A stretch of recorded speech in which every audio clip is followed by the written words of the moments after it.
وعلى آله وأصحابه أجمعين. قال رب اشرح لي صدري ويسر لي أمري واحلل عقدة من لساني يفقه قولي. سبحانك لا علم لنا إلا ما علمتنا إنك أنت العليم الحكيم. ولا حول ولا قوة إلا بالله العلي العظيم. Amma ba'du. Alhamdulillah, pertamanya kita rafakkan kesyukuran kepada Allah Ta'ala di atas segala rahmat dan kurniaannya. Pada malam yang mulia ini, kita masih lagi diberikan peluang dan keizinan oleh Allah Ta'ala untuk dapat sama-sama kita berhimpun ya, pada malam ini walaupun dengan secara online, walaupun tak nampak muka, nampak nama saja. Tapi insya-Allah moga-moga dengan keberadaan kita dalam majlis ilmu pada malam ini, Allah Subhanahu Wa Taala akan menjadikan kita akan kekal dalam kebaikan kita, dan insya-Allah dengan persahabatan kita di atas kebaikan ini dan di atas ilmu ini menjadi asbab untuk kita dapat bertemu di hari akhirat kelak dalam keadaan kita dapat memberikan syafaat di antara satu dengan yang lain. Allahumma amin. Baik, pertamanya saya ucapkan terima kasih kepada semua yang hadir pada malam ini. Ada banyak grup ya untuk makluman dalam untuk tadabbur kita malam ni. Ada daripada grup Kak Jun, ada daripada grup Skomi, ada daripada grup Kak Zah, ada daripada grup Shah Alam, Kelantan Jaya, macam-macam lah. Ya, Alhamdulillah. Baik, kita hari ini insya-Allah kita nak menyentuh berkenaan dengan surah Luqman. Ya, kita nak lihat pada malam ini untuk sama-sama kita tadabburkan dan kita renungkan beberapa perkara yang boleh kita ambil manfaat dan juga sebagai panduan dan pedoman kita di dalam surah Luqman. Dan kalau siapa yang belum buka mushaf ya, boleh buka mushaf pada muka surat 411. Ya, muka surat 411 iaitu surah Luqman pada surah yang ke-31 dalam Quran. Ya, surah yang ke-31 dan muka surat 411. Jadi hari ini kita akan sama-sama renungkan daripada ayat yang pertama sehingga kepada ayat yang kelima. Jadi saya akan mulai dengan bacaan daripada ayat yang pertama sehingga ayat yang kelima insya-Allah. Masing-masing boleh ikut bacaan tapi tak perlu buka mic ya, tak perlu buka mic, jadi boleh dengar sambil tu boleh ikutlah bacaan saya. Baik. A'udzu billahi minasy syaithanir rajim. Bismillahirrahmanirrahim. Alif Lam Mim. Tilka ayatul kitabil hakim. Hudan wa rahmatan lil muhsinin. الذين يقيمون الصلاة ويؤتون الزكاة وهم بالآخرة هم يوقنون أولئك على هدى من ربهم وأولئك هم المفلحون. صدق الله العظيم. Baik, kita lihat daripada mafhum ayat yang pertama sehingga kepada ayat yang kelima yang telah kita bacakan. Yang pertama, Allah Ta'ala berfirman dengan mafhumnya. Alif, Lam, Mim. Ayat yang kedua, ini ialah ayat-ayat kitab Al-Quran yang mengandungi hikmah-hikmah dan kebenaran yang tetap kukuh. Ayat yang ketiga, kitab itu adalah merupakan sebagai hidayah, petunjuk dan rahmat bagi orang-orang yang sedia mengerjakan amal-amal yang saleh. Ayat yang keempat, iaitu orang-orang yang mendirikan sembahyang dan memberi zakat serta mereka yakin tentang adanya hari kiamat. Ayat yang kelima, mereka itulah orang-orang yang tetap mendapat hidayah, petunjuk daripada Allah Subhanahu Wa Taala, daripada Tuhan mereka, dan merekalah di kalangan orang-orang yang mendapatkan kejayaan. Baik, itu adalah berkenaan ayat yang pertama sehingga ayat yang kelima kita bacakan, di mana ayat yang pertama sehingga ayat yang kelima ini Allah bercerita dan mengkhabarkan kepada kita tentang dua perkara. Ya, ini tajuk utamanya. Dua perkara yang utama. Yang pertama, Allah menceritakan tentang kitab Al-Quran sebagai panduan dan petunjuk bagi orang-orang yang beriman. Yang kedua, Allah Subhanahu Wa Taala bercerita kepada kita tentang sifat-sifat golongan orang-orang yang mendapat petunjuk serta golongan orang-orang yang menyukai kebaikan. Jadi kita ada dua tajuk pada ayat 1 hingga ayat kelima ini. Saya ulangi, yang pertama, Allah bercerita kepada kita tentang kitab Al-Quran sebagai kitab panduan dan petunjuk bagi orang-orang yang beriman. Dan yang keduanya, Allah bercerita kepada kita tentang sifat golongan orang-orang yang mendapatkan petunjuk Allah Subhanahu Wa Taala serta mereka yang menyukai berbuat kebaikan. Okey, sekarang ni kita nak lihat berkenaan dengan beberapa tadabbur yang boleh kita ambil daripada ayat yang pertama ini sehinggakan kepada ayat yang ke-5 insya-Allah. Baik. Pertama sekali kita lihat daripada ayat yang pertama sehingga ayat yang kelima, Allah Subhanahu Wa Taala menerangkan kepada kita tentang kewajipan untuk kita berpegang dengan Al-Quran sebagai kitab untuk kita mengambil hukum atau berhukum dengannya. Nah, ini adalah tadabbur kita yang pertama daripada ayat yang kita bacakan tadi. Yakni kewajipan ke atas setiap orang yang beriman supaya mereka menjadikan kitab Al-Quran itu sebagai kitab hukum. Yakni sebagai kitab rujukan hukum dalam kehidupan mereka dan berhukum dengan ketetapan hukum yang terdapat di dalam Al-Quran. Okay. Untuk kita menjelaskan tadabbur bagi tajuk yang pertama atau pengajaran yang pertama ini, yang pertama kita nak kena faham apa itu hukum. Hukum adalah merupakan maknanya ketetapan.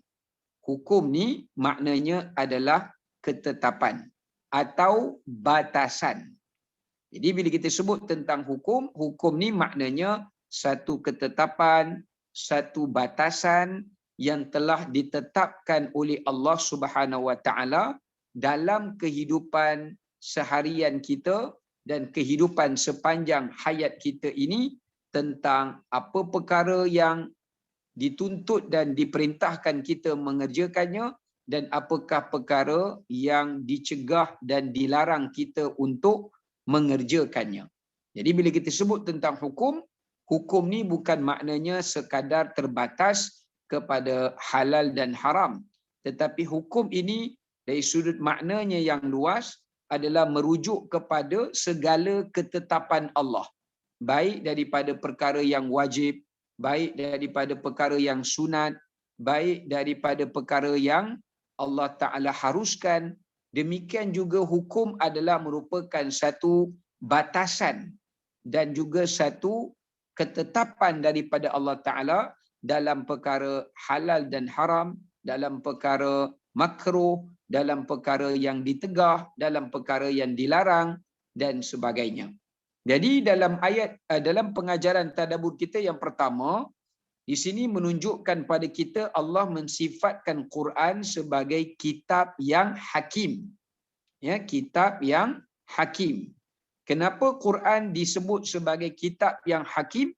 Kerana hakim ini maknanya adalah kitab yang penuh dengan kebenaran dan juga kebijaksanaan.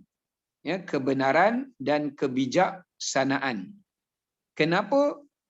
Disebabkan kerana di sini kita dapat fahami kenapa kita sebagai orang Islam dan orang yang beriman wajib mengimani bahawasanya apa sahaja ketetapan hukum atau batasan hukum yang dibawa datang daripada Quran oleh Allah Ta'ala adalah sesuatu yang benar, adalah sesuatu yang yakin, adalah sesuatu yang memberikan manfaat dan adalah sesuatu yang menolak mudarat.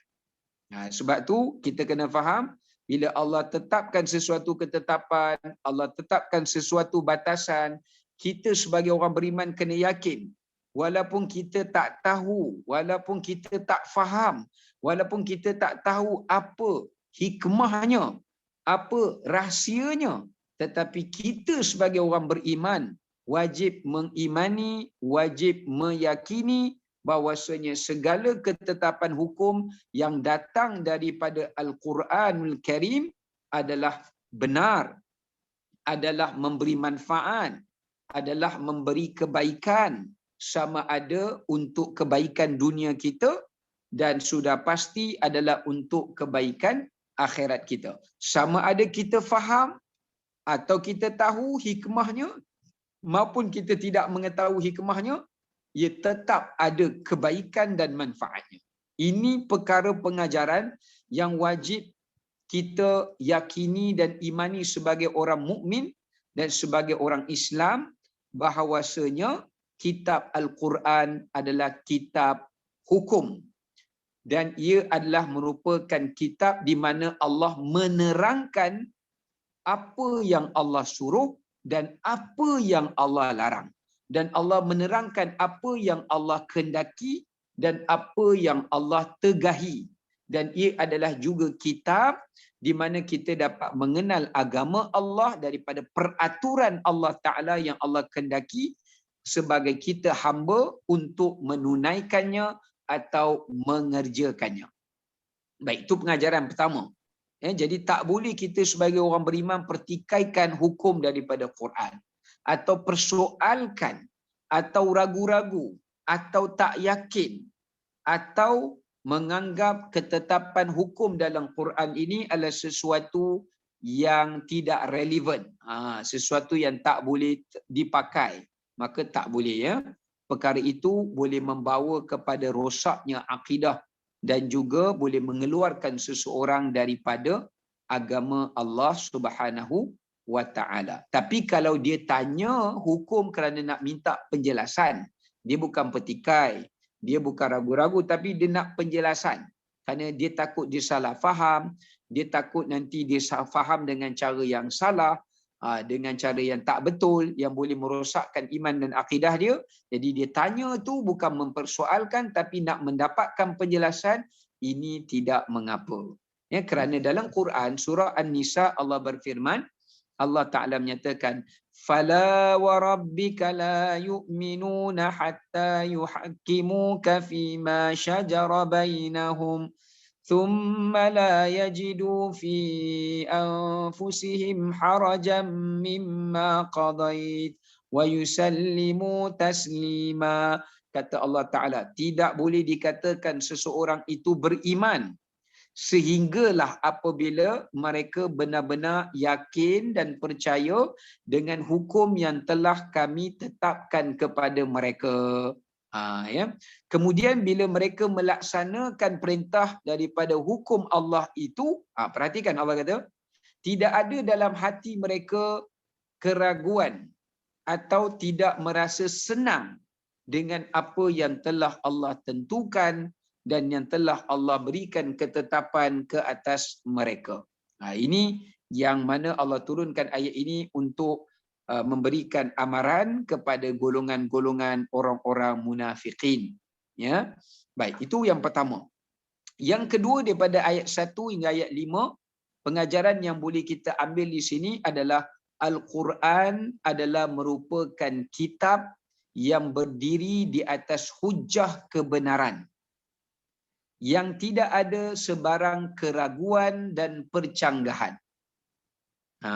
Ya, sebab itu muslimin muslimat, abang akak yang saya kasihi, kitab Al-Quran ni satu-satunya kitab yang sampai sekarang kalau kita tengok kebenarannya, faktanya, hujahnya tidak boleh dipertikaikan, tidak boleh dipersoalkan, tidak mampu dicabar, dan juga tidak boleh dan tidak mampu dibuktikan kesalahannya atau tidak mampu dibuktikan percanggahannya.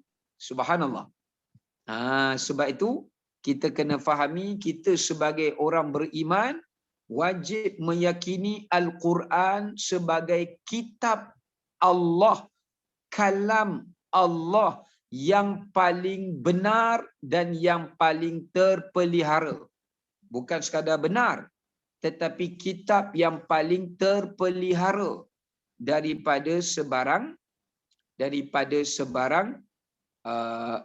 pengubah suaian, penambahan, ataupun daripada sebarang tambahan ataupun campur tangan manusia.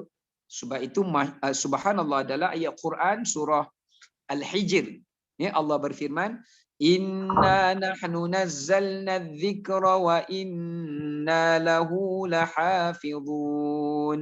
Kata Allah Subhanahu wa taala, sesungguhnya kamilah yang telah menurunkan Al-Quran ini dan kamilah yang akan memelihara Quran ini. Apa maksud Allah memelihara Quran ini? Yang pertama, Allah Ta'ala memelihara Quran itu akan keasliannya. Supaya Quran daripada zaman Nabi SAW terima sampailah sekarang tidak ada perubahan. Apa yang kita baca hari ini, itulah yang pernah diturunkan dan dibaca oleh baginda Nabi Muhammad SAW dan para sahabat. Allah pertahankan keasliannya. Yang kedua, bagaimana Allah memelihara Quran dan kebenarannya, iaitu Allah Ta'ala memeliharanya dengan secara kewujudannya. Pertama, Allah memelihara keaslian. Yang kedua, Allah memelihara kewujudan Al-Quran. Tahukah kita macam mana Allah memelihara kewujudan Quran? Dengan Allah Ta'ala menjadikan adanya umat Islam yang hafal Quran. Yang hafal Quran. Setiap zaman, setiap generasi, tak ada kita tengok orang Islam yang tak hafal Quran. Mesti Allah lahirkan daripada sulbi keturunan umat Islam, mereka yang hafal Quran. Kenapa? Kerana nak menunjukkan Quran ini, ibu ayah sekalian, abang akak, dia tidak akan hilang sampai tiba masanya di hari kiamat. Sampailah tanda hari kiamat yang terakhir itulah. Maknanya dia akan hilang, tapi sampai menjelang tanda kiamat yang berada di pengakhirannya. Tapi setiap generasi dan zaman, Quran ini sentiasa akan wujud.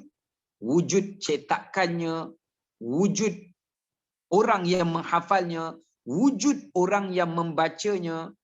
Ini bagaimana Allah memelihara Al-Quran.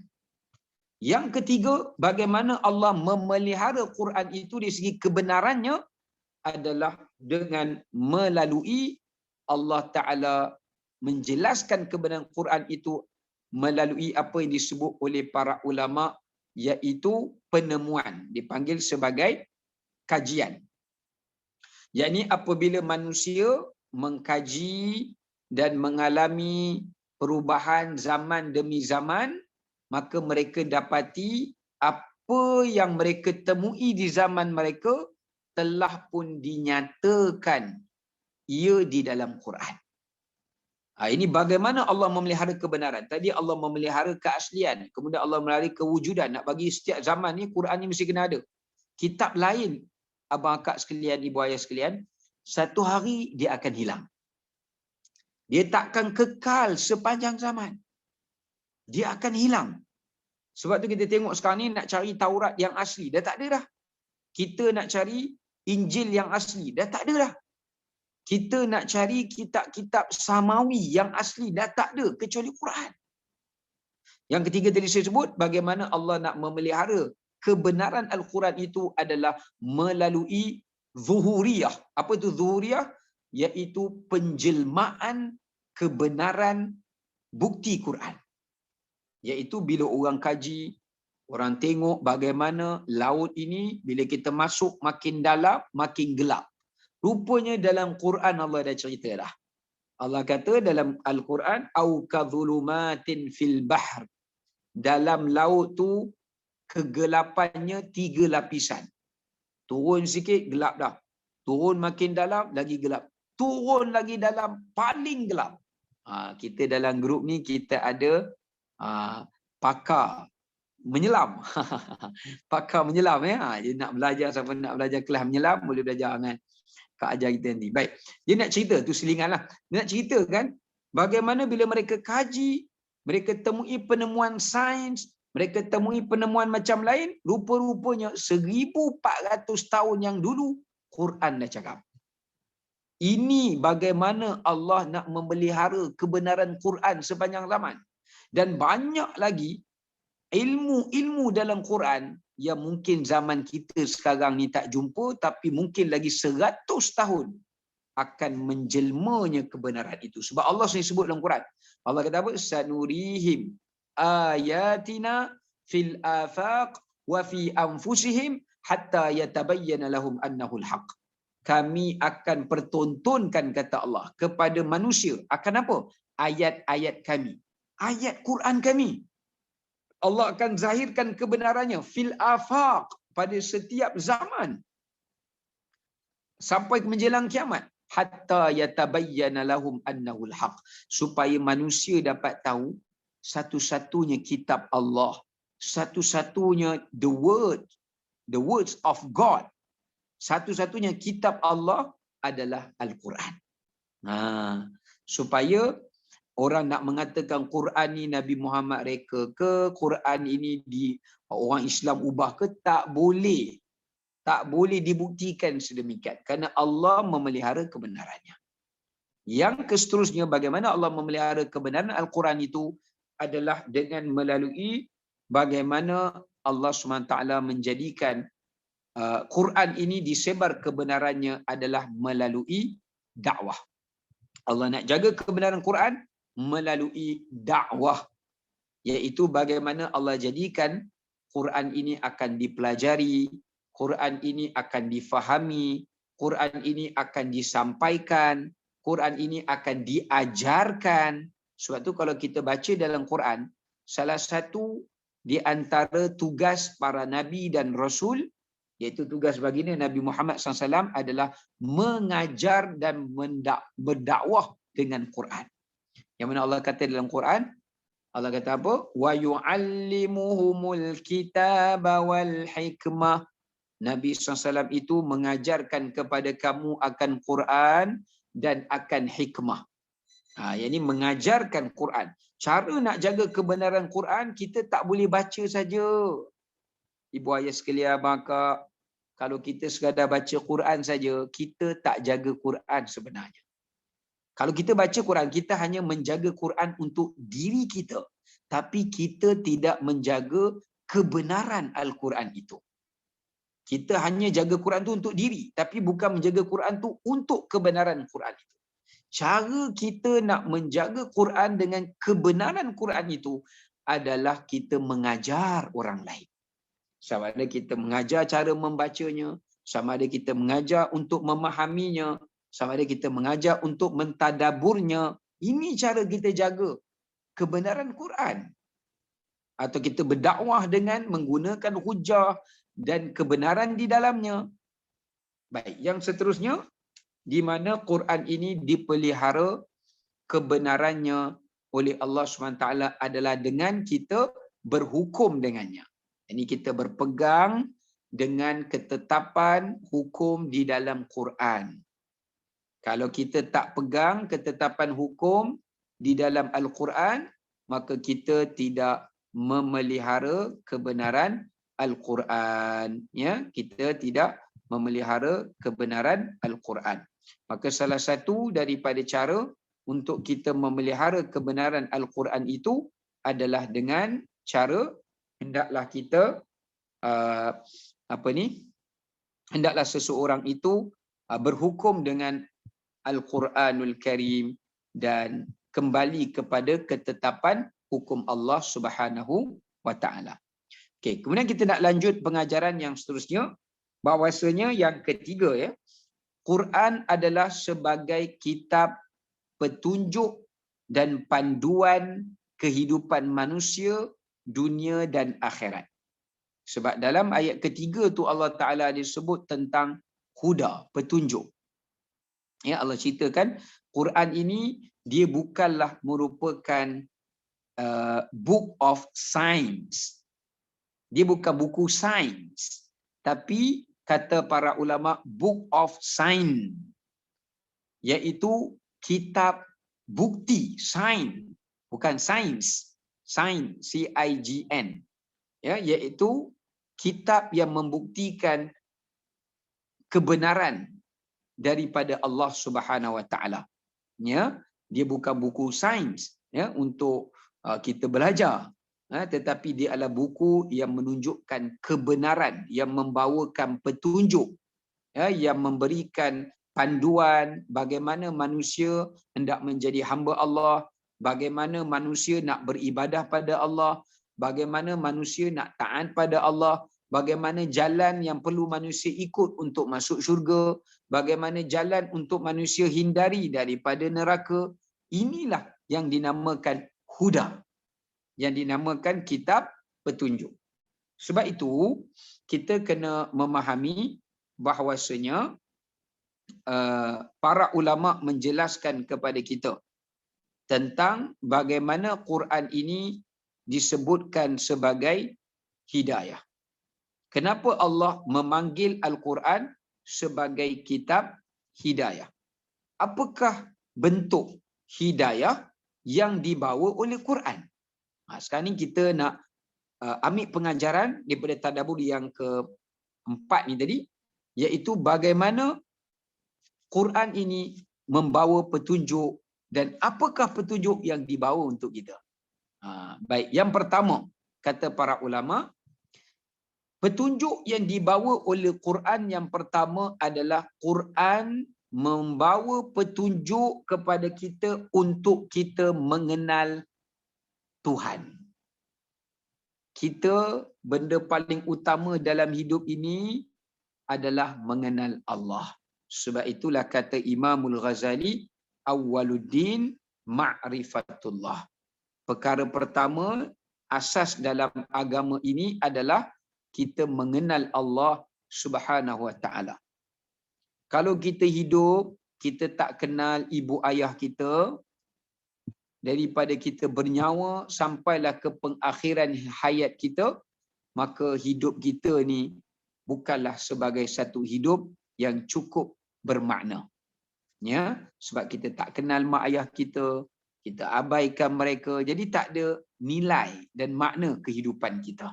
Ya, walaupun kita mendapat pelbagai macam kesenangan di dunia, tapi tetap tidak ada nilaian dan maknanya.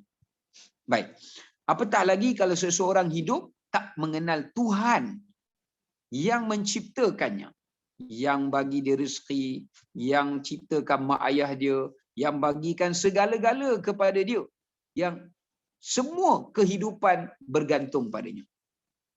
Itu yang pertama. Sebab tu kalau kita tengok dalam Quran, banyak Quran bawakan bukti, bawakan petunjuk, bawakan isyarat macam mana nak kenal Allah. Apa bukti Allah itu wujud walaupun kita tidak dapat melihatnya dengan pandangan mata kita.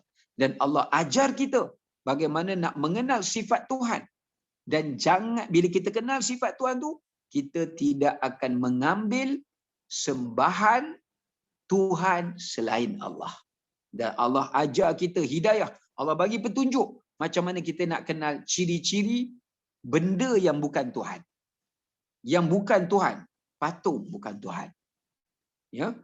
Nabi yang dianggap sebagai Tuhan bukan Tuhan. Ya, Allah tunjuk kepada kita petunjuk. Itu yang pertama. Yang kedua, hidayah yang dibawa oleh Al-Quran dalam hidup kita adalah Quran membawa petunjuk kepada kita bagaimana untuk kita mengenal tujuan hidup atau matlamat hidup atau matlamat penciptaan.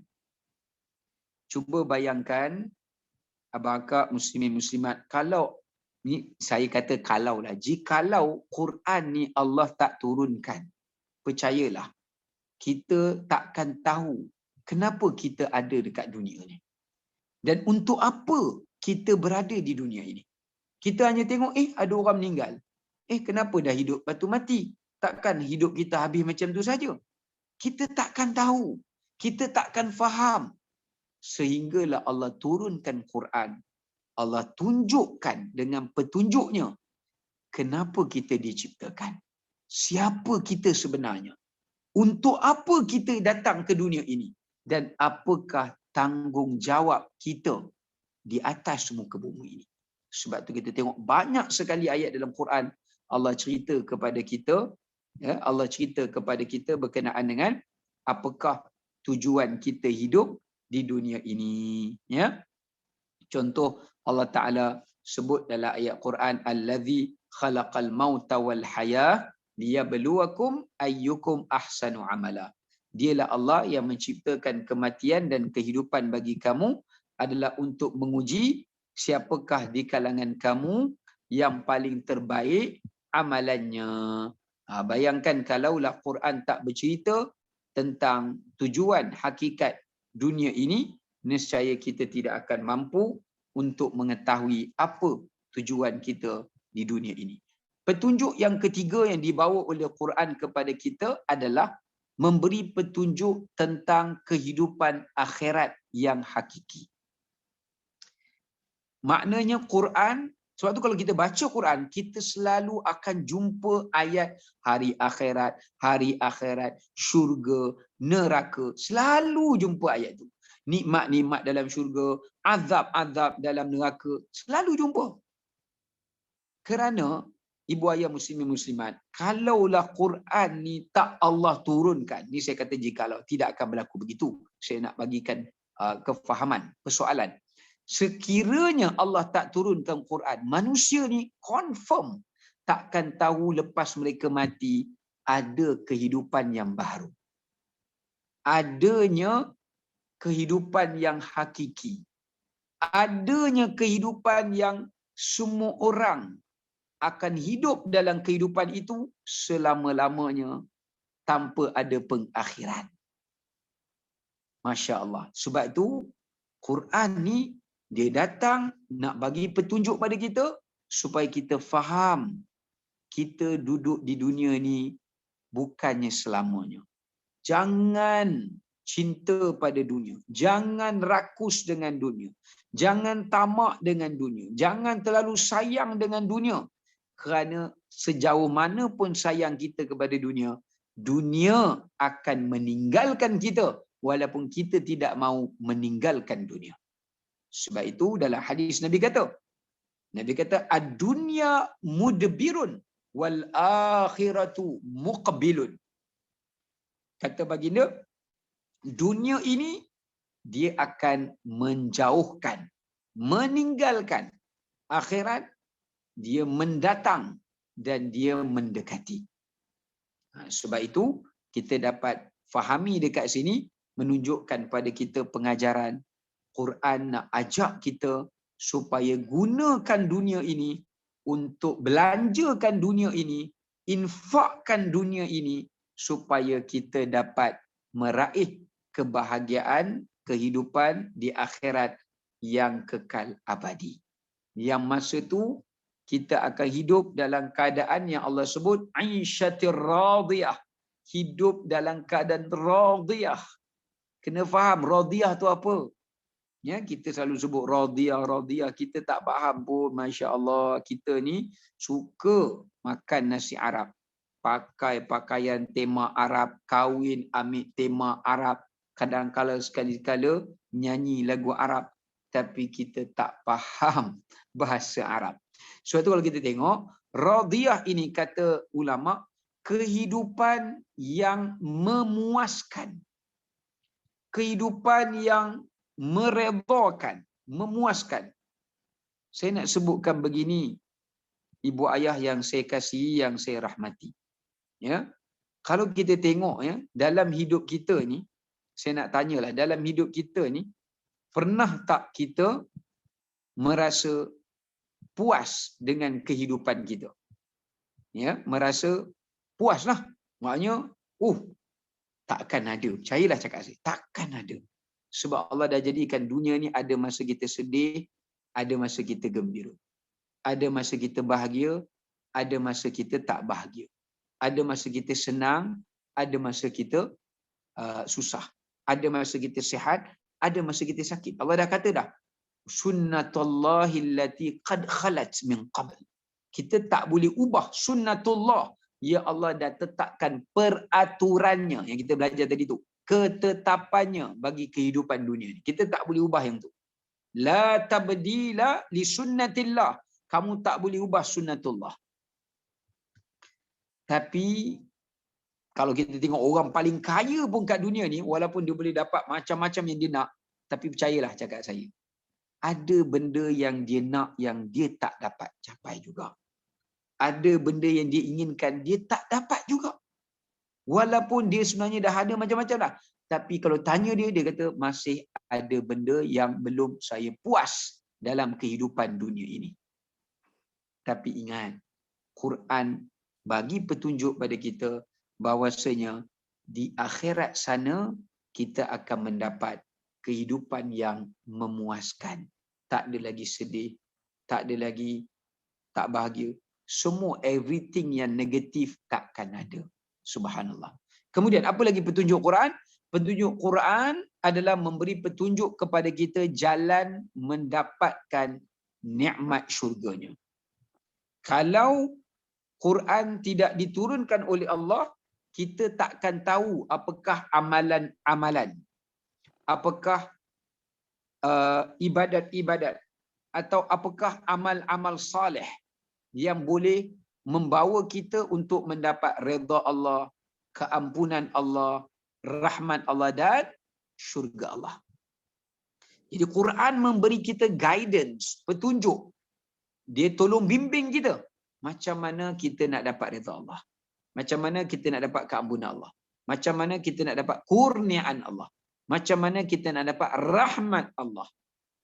Dan yang terakhir, yang kelima, sebab dalam hidup kita ni, kita kena cari 5 kunci kehidupan di akhirat.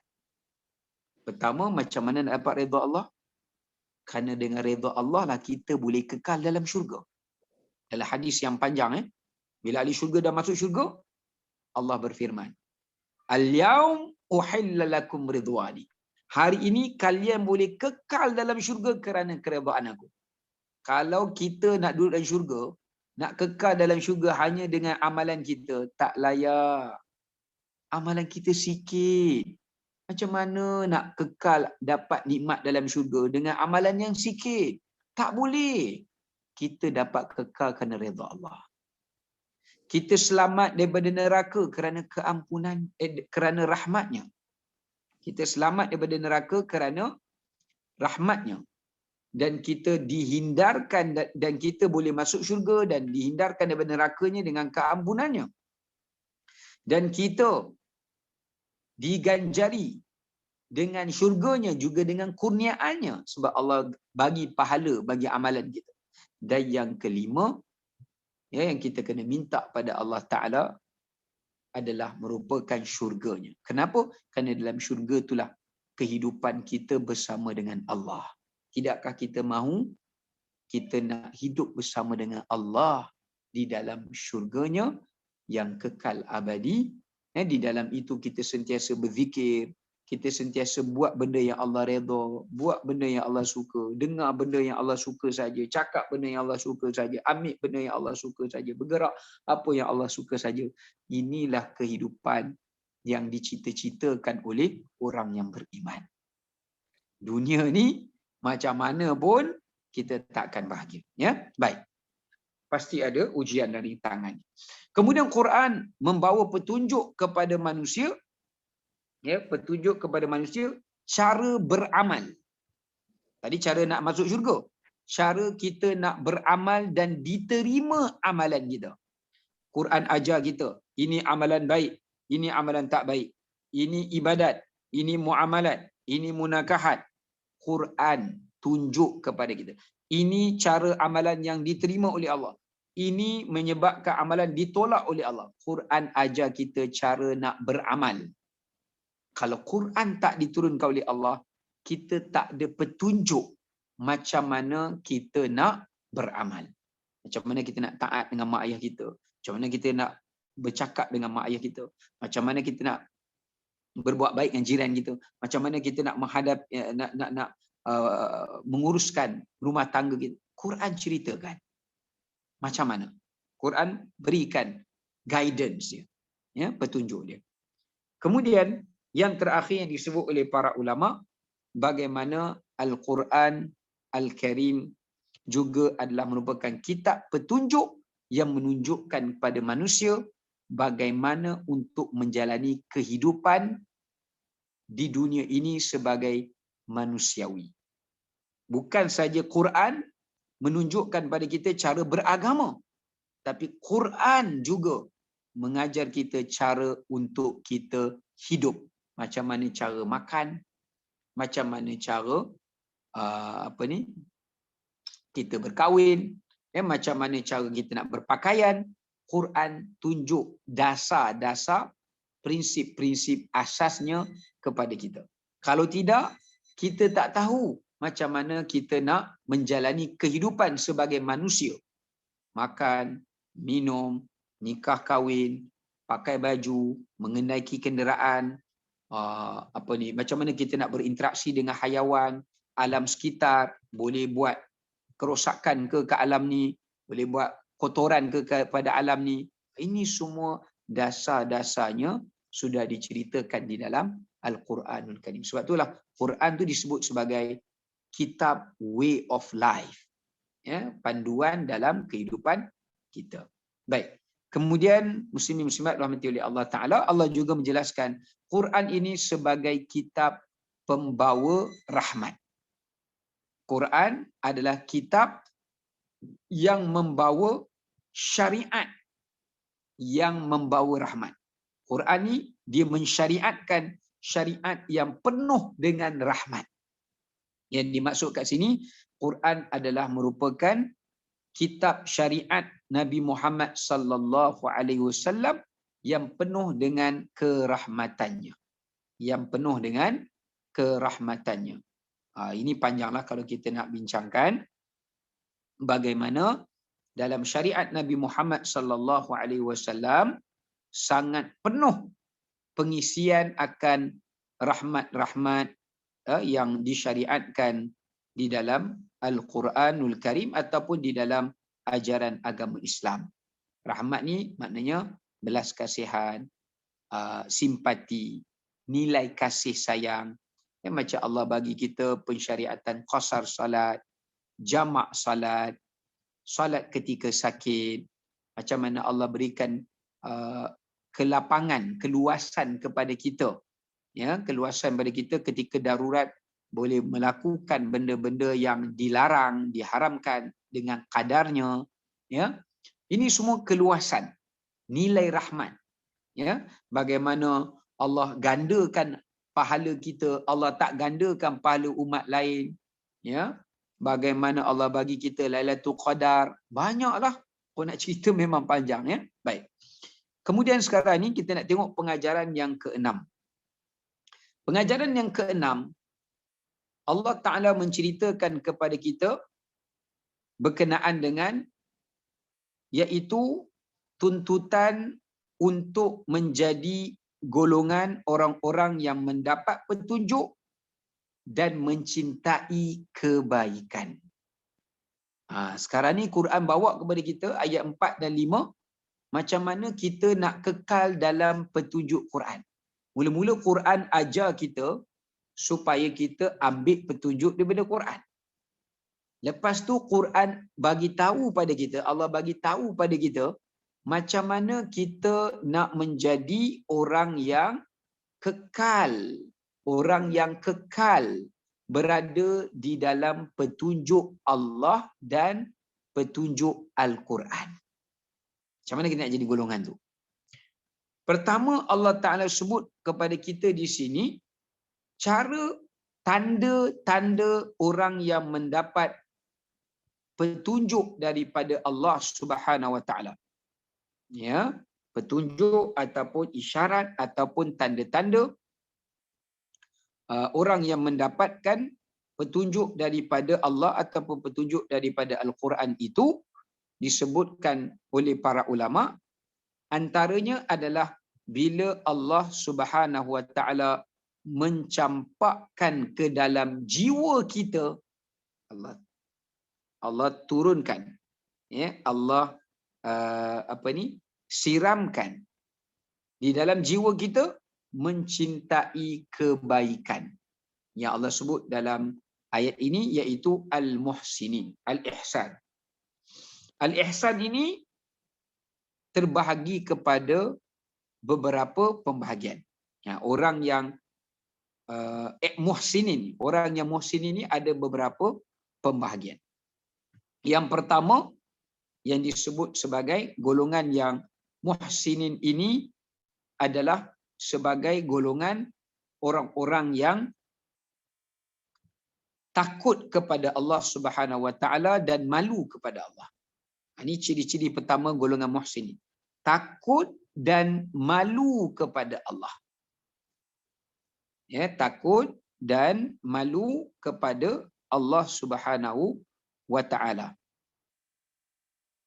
Sebab kalau kita perhatikan di dalam ayat Al-Quranul Karim, yakni bukan ayat yang kita baca ni lah, ya, ayat selain daripada dalam surah Luqman ni lah, ya. Kalau kita tengok dalam ayat-ayat yang lain yang Allah Ta'ala cerita di dalam Al-Quranul Karim, antara ciri-ciri sifat orang yang muhsin ini adalah orang yang takut. Maknanya takut ni orang yang bertakwa kepada Allah. Allah yang takwa kepada Allah Ta'ala, dan orang yang malu dan taat kepada Allah. Contohnya kalau kita tengok Allah Ta'ala sebut umpamanya, banyak sekali lah dalam ayat Quran tu, ya, kalau kita boleh rujuk, ya, dalam firman Allah Subhanahu Wa Ta'ala, di mana Allah Ta'ala ada berfirman di dalam firman Allah pada ayat pada surah Al-Ma'idah, ya, dalam surah Al-Ma'idah ayat 93 Allah berkata, ittaqau wa amanu wa amilus salihat. Orang yang muhsin ini adalah orang yang takutkan Allah dan dia beriman dan dia mengerjakan amal yang saleh. Ini adalah menggambarkan ciri-ciri sifat golongan muhsinin. Yang keduanya, kalau kita lihat golongan orang muhsinin ini, tingkatan yang kedua adalah orang yang sentiasa merasa dirinya diawasi oleh Allah. Orang yang sentiasa merasakan dirinya diawasi oleh Allah Subhanahu Wa Ta'ala. Dia sentiasa diperhatikan oleh Allah. Ya, dia sentiasa diawasi oleh Allah Subhanahu Wa Ta'ala. Kerana dalam hadis Nabi sallallahu alaihi wasallam, bila baginda ditanya tentang ihsan, maka baginda jawab kepada malaikat Jibril, anta'budallah ka'annaka tarah, fa in lam takun tarahu fa innahu yarak. Ihsan itu adalah apabila kamu menyembah Allah Subhanahu Wa Ta'ala dalam keadaan kamu melihat Allah. Jika kamu tidak merasakan kamu dilihat oleh Allah, kamu merasakan kamu diperhatikan oleh Allah. Di sini menunjukkan kepada kita bahawasanya bagaimana Allah Ta'ala memberitahu kepada kita ciri-ciri sifat orang muhsinin. Bila kita nak buat sesuatu, kita sentiasa rasa Allah dekat dengan kita. Allah melihat kita. Allah mengawasi kita. Kita sentiasa rasa diawasi oleh malaikat Raqib dan Atid. Dan itu yang menyebabkan kita rasa takut dan kita akan melaksanakan ketaatan pada Allah dengan sebaik-baiknya. Kemudian yang seterusnya, kalau kita lihat daripada ciri-ciri tingkatan yang seterusnya, golongan orang-orang muhsin ini adalah orang yang menyempurnakan dan bersungguh-sungguh. Orang yang menyempurnakan dan bersungguh-sungguh di dalam ketaatannya. Nah, satu lagi kalau kita nak tahu ciri-ciri sifat orang yang muhsinin adalah apabila mereka ini bila berbuat sesuatu ibadat, sesuatu ketaatan, sesuatu amalan dan apa jua bentuk pekerjaan, mereka akan mengerjakannya dan melaksanakannya dengan bersungguh-sungguh. Bukan main-main, bukan sambil lewa, buat dengan khusyuk. Buat tu seolah-olah itulah kali terakhir dia buat. Lepas ni mungkin dia dah tak ada dah. Tak boleh dah nak buat lagi kebaikan itu. Ini orang muhsinin. Kerana mereka mencari kesempurnaan ganjaran Allah dalam amalan mereka. Bukan mereka sekadar buat je, cukup syarat ke. Tak. Sebab tu bila mereka bersungguh-sungguh, mereka berlumba-lumba buat. Mereka nak jadi orang pertama yang buat. Mereka nak jadi orang yang ajak orang pada kebaikan, bukan orang yang mengikut kebaikan. Ini ciri-ciri sifat orang muhsinin. Ya, dia nak jadi orang yang pertama, dia tak nak jadi orang yang akhir dalam berbuat kebaikan. Kerana dia bersungguh-sungguh. Kerana dia nakkan Allah sayang dia. Dia nakkan Allah redha dia. Dan dia ikhlas. Ya, sudah pasti dia ikhlas. Ya. Kemudian yang terakhir, golongan muhsin ini adalah orang yang mencintai kebaikan. Orang yang mencintai dan menyukai berbuat kebaikan. Ya. Seperti mana yang disebutkan seperti mana yang disebutkan dalam sebahagian ayat Quran, yang mana bila Allah Ta'ala cerita tentang golongan muhsinin, Allah mensifatkan mereka itu adalah orang yang mencintai untuk berbuat kebaikan. Ya, mencintai untuk berbuat kebaikan. Misalnya, kalau kita tengok di dalam ayat Al-Quranul Karim, ketika mana Allah menceritakan dalam surah Al-Ankabut pada ayat 69, Allah menyatakan wallazina jahadu fina lanahdiyannahum subulana. Mereka yang bermujahadah pada jalan kami, kami akan memberikan petunjuknya kepada jalan kami. Ulama menafsirkan maksud Allah memberi petunjuk kepadanya kepada jalan Allah, maknanya Allah akan menjadikan ia menyukai dalam berbuat kebaikan. Ya. Baik. Kemudian kita nak tengok tadabbur yang terakhir di dalam ayat yang keempat dan yang kelima ini, ya, ayat tadabbur yang terakhir kita, iaitu berkenaan dengan beberapa ciri-ciri sifat orang-orang yang berjaya. Dalam ayat ini juga setelah Allah cerita untuk kita jadi orang yang sentiasa dapat petunjuk tu, kita kena jadi orang muhsinin. Barulah kita boleh sentiasa kekal dalam petunjuk Allah. Setelah itu Allah cerita kepada kita, ya, Allah cerita kepada kita bagaimana untuk kita menjadi golongan yang berjaya di hari akhirat. Dan apakah tanda kejayaan kita di akhirat itu? Ditentukan melalui beberapa amalan ini.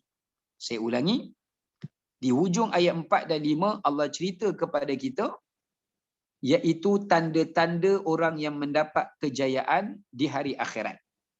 Dan kalau kita nak tahu apakah tanda-tanda kejayaan kita di hari akhirat, kita perhatikan beberapa perkara yang kita lakukan dalam kehidupan kita di dunia ini. Okay. Yang pertama, tanda orang yang berjaya ya. Kita nak check kita ni berjaya ke tak? Tengok yang pertama, memelihara solat. Tanda kejayaan pertama dalam hidup kita ni, dan kita boleh tahu di hari akhirat nanti Allah akan jadikan kita termasuk orang berjaya bila kita jaga solat. Yuqimunas salah. Kalau kita orang yang solat pun akhir waktu, solat pun cepat-cepat lintang pukang, sambil lewa, yang Allah kata fawailul lil musallin, celakalah orang yang semayang. Orang yang semayang pun Allah kata celaka, lagilah orang tak semayang kan.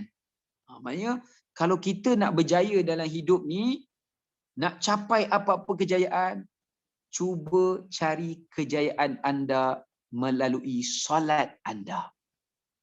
Kalau kita nak dapat apa-apa kejayaan kat dunia, apatah lagi kat akhirat, cari kejayaan kita di dalam solat kita. Kerana dengan solat itu Allah akan buka pintu kejayaan. Sebab tu masa kita dipanggil sembahyang, apa Allah kata? Hayya 'alal falah. Jom berjaya, Allah kata. Maksudnya orang yang jaga solat tu orang yang berjaya. Yang kedua, wa yu'tuna zakah. Kalau kita nak jadi orang berjaya, kita kena jadi orang yang suka memberi dan bersedekah. Carilah kejayaan anda dengan kita menjadi orang yang suka berbakti, orang yang suka memberi, orang yang suka berkongsi. Allah akan mudahkan kita untuk mendapat jalan kejayaan. Kita takkan dapat kejayaan dengan kebakhilan. Kita takkan dapat kejayaan dengan ketamakan. Kita takkan dapat kejayaan dengan mementingkan diri sendiri. Allah takkan jadi orang yang seperti ini berjaya. Sama ada dia berjaya dunia, dia takkan berjaya kat dunia, minta maaf, dia juga takkan berjaya di akhirat. Okay, seterusnya, yang ketiga, nak jadi orang berjaya, orang yang sentiasa ingat kematian dan sentiasa membuat persediaan akhirat. Sebab itulah Nabi sebut dalam hadis, al-kayyisu man dana nafsuhu wa amila lima ba'dal maut. Orang yang cerdik, orang yang berjaya itu adalah orang yang berjaya mengingati kematian dan membuat persediaan bekalan menuju akhiratnya. Macam mana pun dia berjaya kat dunia ni, tapi kalau dia tak buat persediaan akhirat, dialah orang yang gagal. Walaupun dekat dunia orang kata dia berjaya, dia sebenarnya orang yang paling gagal. Sebab kejayaan dunia dia tu tak boleh bawa dia ke kejayaan akhirat. Tapi kalau orang yang berjaya kat dunia dan kejayaan di dunia itu dia buat jambatan untuk dia sambung kejayaannya di akhirat, inilah orang yang berjaya dunia, berjaya akhirat. Sebab tu Nabi ajar kita, Rabbana atina fid dunya hasanah wa fil akhirati hasanah. Minta dunia berjaya, hasanah ni kejayaan, kebaikan. Antara kebaikan tu apa dia? Kejayaan. Kejayaan dunia, kejayaan akhirat. Kemudian Allah Ta'ala sebut, inilah ciri-ciri yang keempat, kejayaan tu yuqinun.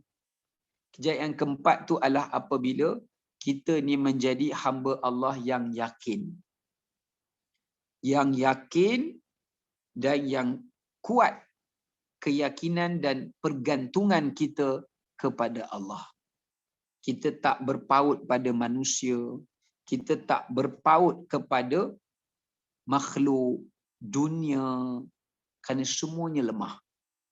Kita meletakkan keyakinan dan pergantungan kita kepada Allah. Ketika kita senang, ketika kita susah, kita lapang, kita sempit, keyakinan tu kepada Allah. Pergantungan kita tu kepada Allah Subhanahu wa ta'ala. Kenapa? Disebabkan kerana sejauh mana pun kita meletakkan pergantungan kita kepada makhluk, makhluk itu sendiri pun akan jatuh. Bila dia jatuh, kita juga akan jatuh. Tapi bila kita sandarkan pergantungan keyakinan kita kepada Allah, maka Allah lah sebaik-baik ni'mal maula wa ni'man nasir. Sebaik-baik tempat kita minta pertolongan, dan sebaik-baik tempat untuk kita mendapat pertolongan. Ya. Jadi itu antara beberapa perkara yang dapat kita kongsikan pada malam ini. Terima kasih kepada semua yang ikuti daripada awal sehinggalah ke ayat kelima kita pada malam ini. InsyaAllah kita boleh jumpa pada minggu hadapan. Sebelum tu ada apa-apa soalan ke? Bagi siapa yang nak tanya soalan? Satu soalan, dua soalan bolehlah. Jangan banyak-banyak. Ustaz, Ya saya. ni ada rakaman kan? Ya, ni ada rakaman. Nanti saya akan sharekan rakaman tu. Boleh Saya tengok balik. Sebab tak boleh faham biasa dah. Faham. Boleh dengar balik, nanti boleh catat balik insya-Allah. Okay. Ada sebarang soalan lain? Okey, baik. Kalau tak ada soalan, insya-Allah kita jumpa minggu hadapan. Dan sambungan ayat yang ke-6. Kita nak sambung ayat ke-6. Di mana ayat Allah nak ceritakan tentang sifat golongan-golongan yang celaka atau golongan-golongan yang rugi. Nanti kita akan cerita siapa golongan itu. Ini kita akan sambung pada minggu hadapan, insya-Allah. Baik, wallahu taala alam bisawab. Assalamualaikum warahmatullahi wabarakatuh.